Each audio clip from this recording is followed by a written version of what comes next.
Hello guys, अगर आप लोगों को मेरे वीडियोस पसंद है तो मेरे वीडियोस को लाइक कर दीजिए, शेयर कर दीजिए, मेरे चैनल को सब्सक्राइब कर दीजिए। वार सुप्रीम के पिछले एपिसोड के एंड में हमने देखा था कि फाइनली ये किंग अपना सीक्रेट चैम्बर में उस डिवाइन मिशन को ला लेता है और इसके बाद बोलने लगता है कि आप यहाँ पर कि कितना ज्यादा ट्रेजर को लेना चाहते हो उतना ज्यादा ट्रेजर को ले लिया, प्लीज मेरे जान तो बख्श दीजिए फाइनली। और तब डिवाइन मिशनर किंग के पास आकर सोच रहा होता है कि मैं फील कर सकता हूँ यही पर वो आर्टिफैक्ट है, पर वो अभी किस फॉर्म में है मुझे बिल्कुल ही नहीं पता। जब से मैं सीक्रेट चैम्बर के अंदर आया हूँ तब से मैं उस आर्टिफैक्ट के बारे में और भी ज्यादा जानने और भी ज्यादा महसूस करने की कोशिश कर रहा हूँ, पर उसके बारे में मुझे कुछ ज्यादा अच्छी तरह पता नहीं चल रहा है। ऐसा लग रहा है मेरे पास और कोई चॉइस ही नहीं बचा इस किंग के मुंह से उगलवाने के अलावा। ये सोचने के तुरंत बाद ये किंग को पकड़ लेते हैं। इसके बाद पूछने लगता है कि अबे साले बुड्ढे, मुझे सीक्रेट चैम्बर के अंदर एक भी सीखना चाहिए, बस मुझे ये बात सच सच बताओ कि वो आर्ट फैक्ट्री को तुमने कहाँ पर छुपा रखा है। ये सुनने के बाद किंग बोलने लगता है कि प्लीज प्लीज मुझे माफ कर दिया, मुझे उस आर्ट फैक्ट्री के बारे में कुछ भी नहीं पता। ये सुनने के तुरंत बाद ये डिवाइन मैसेंजर को काफी ज्यादा गुस्सा आता है, इसके वजह से बुड्ढे को फेंक देते हैं। इसके बाद पूछने लगता है कि अबे साले बुड्ढे, मुझे चुपचाप बता दे वरना मुझे तुझे टार्चर करके उगलवाना पड़ेगा। उतने में वहां पर हमारा भाई साहब उसके साथ लांग से दोनों आज के होते हैं और तब हम देखते हैं किंग को नीचे गिरता हुआ देखकर ये चुटकू सब भी छोटा सा बाउंडर को बना देते हैं और उसी बाउंडर के अंदर ये किंग भी फंस जाती है। इसके वजह से धीरे धीरे करके नीचे गिरने लगता है। इसके वजह से नीचे गिरने के बाद उसको एक भी चोट नहीं लगती और तभी वो भाई साहब इस डिवाइन मैसेंजर से बोल रहा होता है कि क्या तुझे सच में लगता है वो छोटा सा बैरियर हम जैसे बंदे को रोक पाएगा कुछ ज्यादा देर तक? ऐसा तुम्हारे सपने भी नहीं होने वाला, तो इसीलिए मरने के लिए रेडी हो जाओ। ये सुनिए तुरंत बाद डिवाइन मैसेंजर को और भी ज्यादा गुस्सा आता है। इसके वजह से अटैक करने के लिए भाई साहब की तरफ बढ़ते हुए बोला होता है कि भाई साहब तुम कमी नहीं करके तुमने मुझे काफी ज्यादा गुस्सा दिलाया, तो इसलिए मरने के लिए रेडी हो जाओ। और तब हम लांगशा और भाई साहब की तरफ देखते वो लोग भी इस पर अटैक करने के लिए इसके तरफ बने थे। तब ये लांगशा बोलने लगता है कि डिवाइन मैसेंजर तुम कमी नहीं करके तुमने मुझे कुछ ज्यादा टार्चर कर उस जेल में बंद करके, तो इसलिए तुझे तड़पा तड़पा कर जान से मार डाल के मैं उसका बदला लेके ही रहूंगी। ये सही बोलते बोलते ये दोनों अपना पावर कंबाइन करके उस डिवाइन मैसेंजर के ऊपर एक जोरदार अटैक कर देते हैं। तभी वो भी इन दोनों पर अटैक कर देते। इसके वजह से वहां पर एक बड़ा सा ब्लास्ट हो जाते हैं। इसके वजह से ये दोनों को कुछ ज्यादा चोट नहीं लगते, पर उस डिवाइन मैसेंजर को थोड़ा बहुत तो चोट लग जाता है। इसके वजह से वो डिवाइन मैसेंजर अपने मन ही मन सोचने लगता है कि मुझे ऐसा लग रहा है मैंने उन दोनों को कुछ ज्यादा अंडरएस्टिमेट कर लिया, क्योंकि वो दोनों काफी ज्यादा स्ट्रांग है। अगर वो दोनों ऐसे मिलकर फाइट करेंगे तो मैं जरूर हार जाऊंगा, तो इसीलिए मुझे पहले ये दोनों को अलग करना पड़ेगा, उसके बाद एक करके ये दोनों को जान से मार डालना पड़ेगा। पर मुझे उन दोनों को अलग करने के लिए क्या करना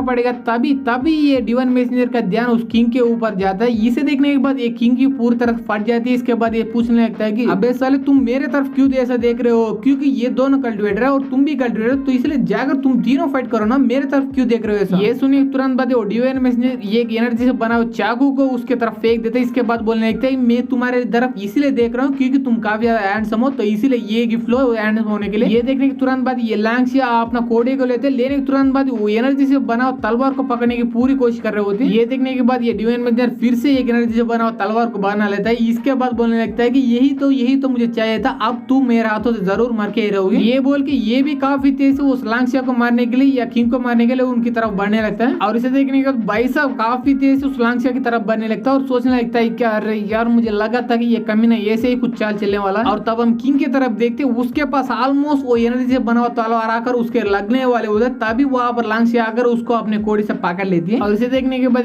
किंग भी राह की सांस लेता है और उसके साथ ये लांगशिया भी राह की सांस लेती है। और तभी लांगशिया को पीछे की तरफ कुछ ऐसा महसूस होने लगता है। तभी वो पीछे मुड़कर देखने तुरंत बाद चिल्लाने लगता है कि भाई साहब, क्योंकि वो डिवाइन मैसेंजर भाई साहब की पेट के अंदर अपना एनर्जी से बना हुआ तलवार को घुसेड़ दिया होता है। और इसी बात को अलग तरह से बोले तो वो डिवाइन मैसेंजर लांगशिया के ऊपर अटैक करने वाला होता है। तभी हमारा भाई साहब बीच में आ जाती है, इसकी वजह से चाकू इसको लग जाती है। और इसे देखने के बाद ये लांगशिया फिर से चिल्लाने लगता है कि भाई साहब तुमने मेरे लिए इतना बड़ा सैक्रिफाइस क्यों किया? और तब हम ये डिवाइन मैसेंजर की तरफ देखते वो अपना ब्लेड को बाहर की तरफ निकाल देते। इसके बाद बोलने लगता है कि मुझे लगा था कि लांगशिया बड़ी बुद्धू है, पर उससे भी बड़ा बुद्धू तुम हो, क्योंकि जब मैं उस लांगशिया को मार रहा था तब तुम यहाँ पर आकर मेरे ऊपर अटैक कर सकते, तब मेरे भी डैमेज होने के चांसेस काफी ज्यादा हाई थे, पर तूने ऐसा बिल्कुल ही नहीं किया, बल्कि इस अटैक को इतना खतरनाक अटैक को तूने अपना बॉडी के ऊपर ले लिया सीधा। इसके वजह से मैं लिख के बोल सकता हूँ तुम तो इसके बाद जरूर मर के रहोगे। ये सुनने के बाद ये लांगशिया को काफी ज्यादा गुस्सा आता है। इसके वजह से अपने कोड़े को लेकर उस डिवाइन मैसेंजर के ऊपर अटैक कर देते हैं, पर इसे देखने के बाद डिवाइन मैसेंजर उसे आसानी से डार्क कर लेता है। और इसके बाद बोलने लगता है कि मैं पूरी तरह से समझ सकता हूँ तेरे वजह से ये भाई साहब तुम्हारा दोस्त पूरी तरह से मरने वाला है। और क्या तुझे एक सच बताओ, जब मैं और वो भाई साहब नीचे की तरफ फ्लोर में लड़े थे तब वो भाई साहब की एनर्जी और मेरी एनर्जी ऑलमोस्ट सेम थी, पर बीच में क्या हुआ और उसकी एनर्जी इतना ज्यादा कम क्यों है बिल्कुल ही नहीं पता। पर अभी भी वो भाई साहब मुझे कड़ी टक्कर दे सकता था, पर तेरे वजह से आपको उसका हालत ऐसा बन चुका है कि वो मुझे बिल्कुल ही हरा नहीं सकता। पर और तेरे बारे में बात करें तो तेरे पास इतना औकात ही नहीं कि मुझे कड़ी टक्कर टक्कर देने की। तो इसीलिए मेरे बात मानो और तुम अपने आप को सुसाइड करके जान से मार डालो, क्योंकि जब मैं तुम लोगों को मार डालूंगा तब तुम लोगों को पूरी तरह तड़पा तड़पा कर मार डालूंगा। और ये सारे बातों को इग्नोर करके ये लांग से बाइसा से पूछने लगते हैं कि बाइसा क्या तुम ठीक हो? ये सुनने के बाद बाइसा बोलने लगता है नहीं नहीं मैं बिल्कुल भी ठीक नहीं हूँ, क्योंकि अगर मुझे सिर्फ चोट लग चुका होता मैं थोड़ा बहुत मैनेज कर सकता था, पर उस चोट की वजह से मेरे अंदर काफी ज्यादा डार्क एनर्जी घुस चुकी है। इसके वजह से मुझे काफी ज्यादा तकलीफ हो रही है और मुझे बिल्कुल ही नहीं पता मैं कितने देर तक ऐसे ही होश में रह पाऊंगा। तो इसलिए मेरा बात मानो और मुझे छोड़कर तुम यहाँ से अपना फादर को लेके चले जाओ, क्योंकि मुझे भी ऐसा लग रहा है अब की हमारे हालात में हम उस बंदे के साथ फाइट करके जीत बिल्कुल ही नहीं पाएंगे। और इसे देखने के बाद डिवाइन मैसेंजर बोलने लगता है कि क्या तुझे सच में लगता है इतना सब मेरे से होने के बाद भी मैं तुम लोगों को यहाँ से जिंदा जाने दूंगा? ऐसा सपने भी नहीं होने वाला। ये सुनने के बाद लांग से फिर से अपना कोड़े निकालते, इसके बाद बोलने लगता है कि भाई साहब मैं तुम्हें छोड़कर यहाँ से बिल्कुल ही कहीं पर भी नहीं जाने वाला हूँ। ये सुनने के बाद भाई साहब बोलने लगता है कि लांग से मेरे से बेस मत करो, तुम तुरंत ही अपना फादर को लेके यहाँ से चले जाओ, वरना हम तीनों लोग यही बर्बाद जाएंगे बिना किसी वजह से। ये सुनने के बाद लांग से बोलने लगता है कि भाई साहब तुमने मुझे पहले ही काफी बार जान बचा चुका है, तो इसलिए अब तुम्हारा जान बचाने का बारी मेरी है। और मैं लिख के बोल सकती हूँ कि अगर मैं तुम्हारे जान बचाते बचाते यही पर मर गए थे तब भी मुझे 1% का रिग्रेट नहीं होने वाला। और तभी ये डिवाइन मैसेंजर ये तीनों के ऊपर अटैक करते हुए बोल रहा होता है कि मैंने तुम तीनों को पहले ही मौका दिया था कि अपने आप को पूरी तरह से सुसाइड करके जान से मार डालने की, पर तुम लोगों ने उस मौका को बिल्कुल भी नहीं अपनाया, तो इसलिए अब मैं तुम लोगों को पूरी तरह से तड़पा तड़पा कर जान से मार डालूंगा। और वो अटैक को देखने के बाद वो अटैक को रोकने के लिए अपना कोड़े को निकालते हैं और वो रोकने की पूरी कोशिश करते हैं, पर वो अटैक इतना पावरफुल होता है कि ये कोड़े के टुकड़े टुकड़े हो जाते हैं। और इसे देखने के बाद ये डिवाइन मैसेंजर हंसते हुए बोला होता है कि तो सच में लगता है तुम्हारा इतना सा कोड़ा मेरे डिवाइन पावर को संभाल पाएगा? ऐसे सपने भी नहीं होने वाला। ये बोले तुरंत बाद ये डिवाइन मैसेंजर लांग से पर एक जोरदार अटैक फिर से कर देता है, पर इसे देखने के बाद लांग से अब इस बार पीछे जाकर डाज कर लेते हैं। और इसे डाज करने के बाद भी उसके फेस के ऊपर और उसके बॉडी के ऊपर काफी ज्यादा काट लग जाता है। और इसे देखने के बाद भाई साहब अपने मानी मन सोचने लगता है कि अरे यार इस डिमानिक की एनर्जी की वजह से मेरा बॉडी पूरी तरह से पैरालाइज हो गया, और इसके साथ साथ मैं अपने अंदर की स्पिरिचुअल एनर्जी को भी यूज नहीं कर पा रहा हूँ, इसके वजह से मैं अपने स्पिरिचुअल बीच को भी समन नहीं कर पा रहा हूँ, इसके साथ मेरे अंदर की वो कमाल का आर्टिफैक्ट को भी नहीं समन कर पा रहा हूँ। और ये वहां पर बैठकर सब सोच ही रहा होता, तभी वो डिवाइन मैसेंजर इसके ऊपर यानी बाइसा के ऊपर एक जोरदार अटैक कर देता है। पर इसे देखने तुरंत बाद वो लांग से फिर से बीच में आ जाता है, आने के तुरंत बाद वो अटैक उस पर ले लेती है, इसके वजह से उसको काफी ज्यादा चोट लग जाती है। और इसे देखने के बाद डिवाइन मैसेंजर फिर से हंसते हुए बोल रहा होता है लांग से तुम्हें मरने के लिए इतना ज्यादा जल्दी नहीं करना चाहिए, क्योंकि एक बार ये बाइसा को मारने था उसके बाद तुम्हें ही मैं जान से मार डालूंगा। और इसे देखने के बाद बाइसा फिर से इसे बोल रहा होता है कि लांग से प्लीज मुझे अभी भी मौका है तुम्हारे पास, तो इसलिए मुझे छोड़ दो, यहाँ से चले जाओ। ये सुनने के बाद ये लांग से बोलने लगते हैं मैं भी फिर से बोल रहा हूँ जब तक मैं यहाँ पर हूँ तब तक ये बंदा तुम्हारा बाल भी बाका नहीं कर सकता। और उतना ही नहीं तुम भी डिवाइन मैसेंजर अच्छी तरह सुन लो, जब तक मैं जिंदा हूँ तब तक मैं तुम्हारे साथ फाइट करते ही रहूंगी, और चाहे ये प्रोसेस में मैं कितना भी ज्यादा इंजूर हो और कितना ज्यादा तड़पूं मैं तुम्हारे साथ फाइट करते ही रहूंगी। ये सुनने के बाद डिवाइन मैसेंजर बोलने लगता है कि मानना पड़ेगा लड़की, तुम्हें मानना ही पड़ेगा, तुम मुझे काफी ज्यादा पसंद आई, तो इसलिए मैं तुझे और भी ज्यादा तड़पाऊंगा नहीं, क्योंकि मैं अपने अगले अटैक में ही तुझे जान से मार डालने वाला हूँ। ये बोले तुरंत बाद ये लांग से पास आ जाते हो, आने के तुरंत बाद ये एक जोरदार अटैक अपने एनर्जी से बना हुआ तलवार को यूज करके इसके गला के ऊपर करने वाला होता है। और तभी हमारे एपिसोड यही पर खत्म हो जाती है। अगर आप लोगों को ये एपिसोड पसंद आए तो एपिसोड को लाइक कर दिए, शेयर कर दिया, मेरे चैनल को सब्सक्राइब कर दिया। And thanks for watching guys.